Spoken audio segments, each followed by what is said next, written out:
Assalamualaikum warahmatullahi wabarakatuh. Halo semuanya, saya Alicia, anggota kelompok 5 S1 Kesehatan Masyarakat Reguler. Di sini saya dan teman-teman akan menjelaskan mengenai tugas penodaan terhadap bendera merah putih. Berikut nama anggota kelompoknya. Gambar itu adalah contoh penodaan bendera merah putih.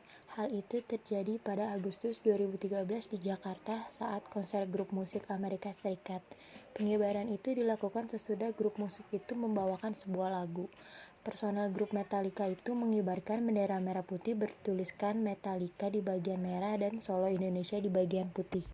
Polda Metro Jaya juga berjanji akan mengusut kasus penodaan bendera merah putih tersebut karena hal itu merupakan lambang negara sehingga dilarang untuk dicoret-coret atau diberikan tulisan apapun.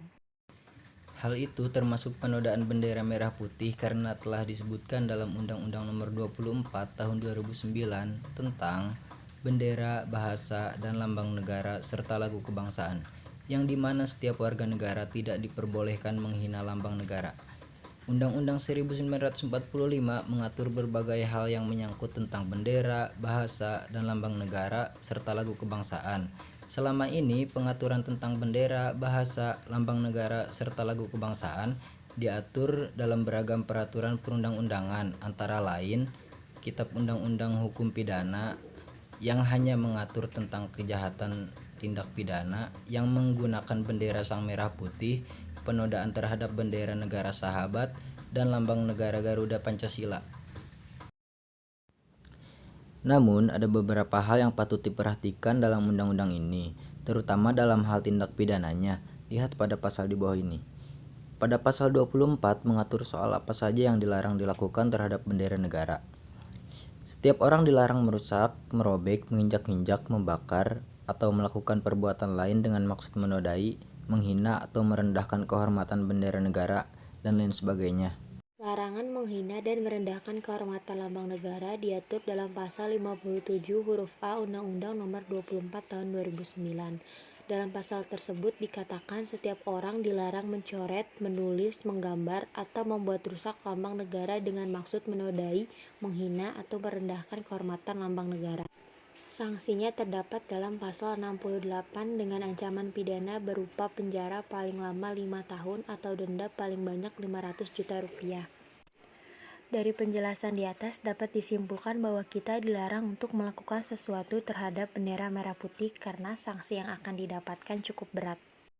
Selain larangan terhadap penodaan bendera merah putih, ada juga larangan penghinaan terhadap lagu kebangsaan yang tercantum dalam pasal 64 huruf A Undang-Undang Nomor 24 Tahun 2009. Dalam pasal tersebut dikatakan setiap orang dilarang mengubah lagu kebangsaan dengan nada, irama, kata-kata, dan gubahan lain dengan maksud untuk menghina atau merendahkan kehormatan lagu kebangsaan. Sanksinya terdapat pada pasal 70 dengan ancaman pidana berupa penjara paling lama 5 tahun atau denda paling banyak 500 juta rupiah. Dijelaskan juga pada pasal 64 huruf B, setiap orang dilarang memperdengarkan, menyanyikan, ataupun menyebarluaskan hasil ubahan lagu kebangsaan dengan maksud untuk tujuan komersial. Sanksinya terdapat dalam pasal 71 ayat 1 dengan ancaman pidana berupa penjara paling lama 1 tahun atau denda paling banyak 100 juta rupiah.